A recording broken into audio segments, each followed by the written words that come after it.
are similar to sets in many ways. Dictionaries also use hashing internally, and items of dictionaries are unordered. The difference with set is, in set you have only a collection of keys or a collection of items, and all these items are distinct. In dictionary, you have a collection of key value pairs, where all keys must be distinct and values may be repeated. Here is an example dictionary where we have integer keys 110, 101, 105, 104, and we have string values. So for key 110, the value is XYZ, and we create a dictionary this way. We use curly braces and we use colon for separation of key value pairs. We use curly braces for sets also, but this colon and this pair of key values tells us that's a dictionary, not a set. You can notice one thing here, all the keys are distinct, 110, 101, 105 and 104, but some values are repeated, ABC and ABC are repeated. So repeated values are allowed, but keys must be distinct. Dictionaries in Python are similar to hash map in Java or unordered map in C++, associative arrays in PHP. They are very common data structures which are required in many real-world problems. A simple real-world example of dictionary is word dictionary itself. You have words and their meanings. So your word can be key and your meaning of that word can be value. For example, if you want to know the meaning of word God, you can simply look up for God in the dictionary and you get the value for this word. In dictionaries, we have key value pairs, but we typically look up for a value corresponding to the given key. We insert a key value pair, we remove a key value pair for a given key, and we access also or search also typically using the given key. We have a key and we want to find out the value, like word dictionary. There are many other real-world applications where you would use dictionaries. For example, you want to store the employee's data. Employee ID is the key in that case, and all employee data is value. So you can quickly know all the details of an employee if you provide the employee ID. You have student data, where student roll number is the key and student data is a value. So you provide the roll number, you get access to the whole data, because dictionaries allow you to do quick lookup for a given key. So your roll numbers, your employee IDs, they work as a key, and the corresponding student data or employee data work as values. Another real-world application of dictionary is storing frequencies of items. Suppose you are doing voting in a state, you use candidate names as keys, and whenever somebody votes for that candidate, you increment the value for that key, right? And finally, your dictionary contains all the candidates and their number of votes. Here is our first program on dictionaries. We have created a dictionary where we have integer keys and string values. Please note that, like other collections, set, tuple, list, we can have mixed types in dictionaries like we have in other collections. For example, this one key can be integer, other key can be string, or any other type. Same is the case with values. Your one value is a string and other value can be other type. But typically, when you create dictionaries, you have similar types. For example, word dictionary, where you have all the words as strings and the meanings also as string. Student data, where student enrollment number is probably always an integer and student data is always an object of student type. So we have created our first dictionary here. Now we are printing the dictionary.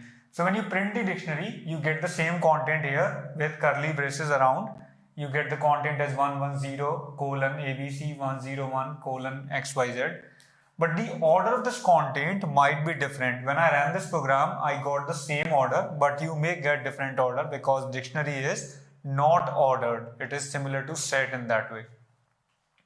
After we have created dictionary, we have printed it, we have created another dictionary which is initially empty. So you create an empty dictionary by simply writing a pair of curly braces. And after creating the dictionary, I can add more items using square brackets. So you can notice that like we access in items of list using indexes, same way we can access items of dictionaries by using keys as indexes, right? And that's why these are called associative arrays as well in programming languages like PHP.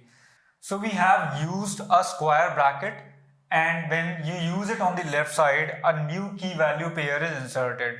So I have accessed the laptop and I inserted the value as 40,000.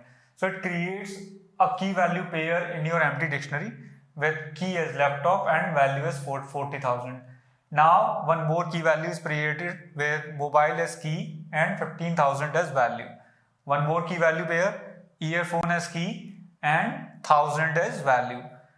Now we print this dictionary, we get the key value pairs. We get laptop, then we get mobile, and then we get earphone. Again, the order might be different because dictionary is unordered.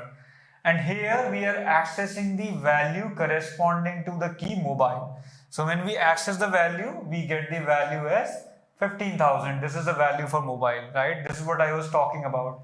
You can access dictionary values using keys using square brackets. These are square brackets. We can create a new key value pair using a square bracket, and we can also access a value for a key using a square bracket. So you get 15,000 as output, which is value for this key. Here is our second program on dictionary, and here we are mainly talking about get function. So we have the same dictionary, and now we are calling get function with parameter 101. When you provide a key to the get function, it gives you the corresponding value. So when you call get with 101, you get the value xyz. So xyz is printed by this print statement. Now when you call the get function for a key which is not present in the dictionary, then it gives you the output as none. None is a special type. And that's what is the difference between get function and using square brackets. You must be wondering, why do we have another get function when we can access the value corresponding to a key using square brackets? You could simply do print D105 and that would give the value xyz as well. But the problem with this square bracket way is, if the key does not exist in the dictionary, then it raises the key error. With get function, if key does not exist, like 125 does not exist, it gives you output as none. And if you use square bracket here, right, with 125, you would get key error raised, right? So when you are using this kind of square bracket to access value corresponding to a key, it's better to check if key is present in the dictionary or not. We use in operator to check if this key is present or not. If this key is present, then only we print the value corresponding to key. Otherwise, we print something to represent that the key is not present. I have printed NA here. The get function also has a shortcut for this long program. You can provide the value that you want to print if a key is not present. So 125 is not present. If I do not provide another extra parameter like NA here, then I got the value as none. But if I want to print something specific, or I want to get something specific like NA, which means not available, I can provide that as input. So if key is present, then it will give you the value. If key is not present, it will give you NA. So in this case, it gives me NA as output. We get one more NA as output because of this part of the code, right? 125 is not present. So we check for 125, it's not present. We come to the else part and we print NA one more time. Here is program 3 of dictionary, right? And we have a dictionary with 4 key value pairs. When we do something like this, and if a key is present, see 101 is present in the dictionary and we are doing D101 equal to WXY. So what it does, it changes the value corresponding to that key, right? So 101 value, which was earlier XYZ, is now changed to WXY. So that's the change made by this statement. And here's length function. When you print the length of dictionary, it gives you how many key value pairs you have. So you get the output as 4. So this length function gives you the output as 4. Now when you print the dictionary, you get the content of dictionary. You can notice that for 101 you have WXY because we changed the value corresponding to this key. Now we have pop function, and pop function is used to remove a key value pair corresponding to the given key. So I provided key 105, it's going to remove the key value pair 105 and PQR. Now if I print the dictionary, I am going to get this dictionary 110 ABC, 101 WXY and 106 BCD. This key value pair is gone. Now del is another way to delete a key value pair. You can provide this way D with square brackets and the key for which you want to delete. So when you call delete, this also deletes the key value pair. Now if I print the dictionary, I am going to get this. You can notice that 106 is gone now. We have 110 ABC and 101 WXY. Now the question arises, what is the difference between pop and del? The difference is pop gives you the value which was deleted, right? So you have provided the key, it gives you the value which was deleted. Del does not give you anything, it simply deletes the key value pair.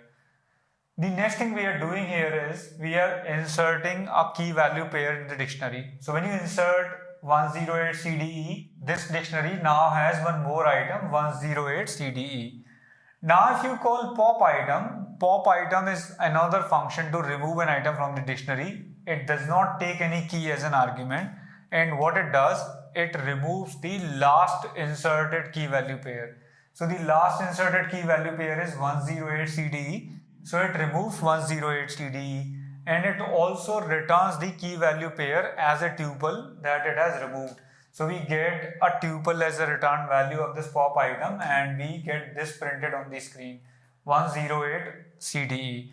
Now if I remove this line, right, and then if I call pop item, it's again going to remove the last inserted item. So if you see the dictionary here, we have this dictionary.